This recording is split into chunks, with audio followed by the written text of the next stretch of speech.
వచ్చింది. ఇప్పుడు ఇంతకుముందు నా ఫస్ట్ ట్రిప్ ఇప్పుడు 47, రెండోసారి 54 దగ్గర ఆగింది. అవును. ఈసారి 99 వచ్చేటప్పుడు కొంచెం కొంచెం ఆత్మస్థైర్యం దగ్గరికి వస్తది. వచ్చారు 100కి.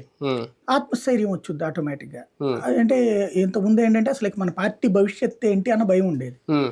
ఆ భయం నుంచి ఇప్పుడు ప్రతిపక్ష హోదా సాధించగలిగింది. హ్మ్. 54 స్థానాలు వస్తే 55 వస్తే ప్రతిపక్ష హోదా హ్మ్. వచ్చేసింది కదా! హ్మ్. ప్రతిపక్ష నాయకుడిగా అక్కడ మిగతా పక్షాలన్నీ ఒప్పుకోనక్కర్లేదు ఇక. హ్మ్. 55 వచ్చింది 10% అంటే ఆటోమేటిక్‌గా వచ్చినట్టు. హ్మ్. అలా కాకుండా ఇద్దరు ముగ్గురికి గనక 10% వచ్చుంటే హ్మ్. అప్పుడు ప్రతిపక్ష నేత ఎవరన్నటువంటిది తేల్చాలి. అవును. కానీ ఇప్పుడు ప్రతిపక్ష హోదా వచ్చేసింది. హ్మ్.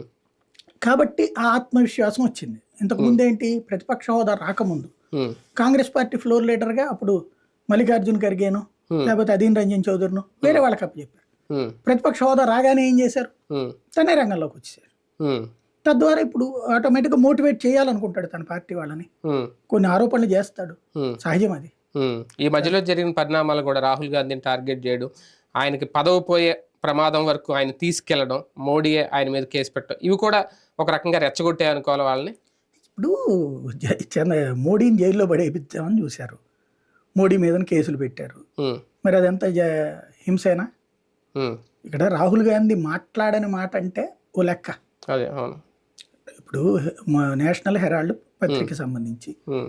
నువ్వు దేశంలో నీ పార్టీలో ఉన్నప్పుడు నువ్వు అధికారంలో ఉన్నప్పుడే కదా సురేష్ కల్మాడి నీ పార్టీ వాడి మీదనే కదా కేసు పెట్టుకుంది నువ్వు.